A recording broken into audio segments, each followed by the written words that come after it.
तिरुपती येथील पद्मावती देवीला यंदा सोलापुरातील पद्मशाली बांधव सामूहिक देणगीतून पुटिट्टी पट्टुचिरा अर्थात माहेरची साडी अर्पण करणार आहेत। या निमित्ताने पद्मावती देवीची शुक्रवार दिनांक 14 नोव्हेंबर रोजी लोटस मंगल कार्यालयात कुंकुमार्चना त्या व्यंकटेश्वर मंदिरात 15 ते 19 नोव्हेंबर पर्यंत साडी दर्शन व देणगी दानाची सोय करण्यात आली आहे, अशी माहिती पद्मशाली श्री पद्मावती देवी ब्रह्मोत्सवम संस्थेचे संस्थापक जनार्दन कारंपुरी, अध्यक्ष अंबादास बिंगी यांनी केली।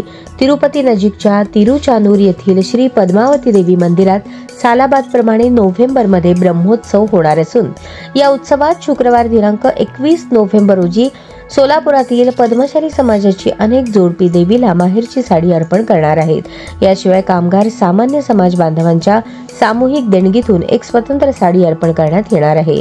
त्या अनुषंगाने शुक्रवार दिनांक 14 नोव्हेंबर रोजी संध्याकाळी 4 वाजता अशोक चौक वालचंद कॉलेज समोरील लोटस मंगल कार्यालय येथे पद्मावती देवीची कुंकुमार्चना करण्यात येणार आहे। त्यानंतर शनिवार 15 नोव्हेंबर ते 19 नोव्हेंबर पर्यंत दाजीपेठेतील व्यंकटेश्वर मंदिरात साडी दर्शन आणि देणगी दानाची सोय करण्यात आली आहे। या ठिकाणी यथाशक्ती देणगी देण्यासाठी हुंडीची सोय करण्यात आली आहे। यामध्ये भक्तांनी देणगी अर्पण करावी असे आवाहन संस्थेतर्फे करण्यात आले आहे। दरम्यान सोलापुरातील पद्मशाली बांधव पद्मावती देवीला माहेरची साडी अर्पण करण्यासाठी 19 नोव्हेंबरला तिरुपतीला रवाना होणार आहेत।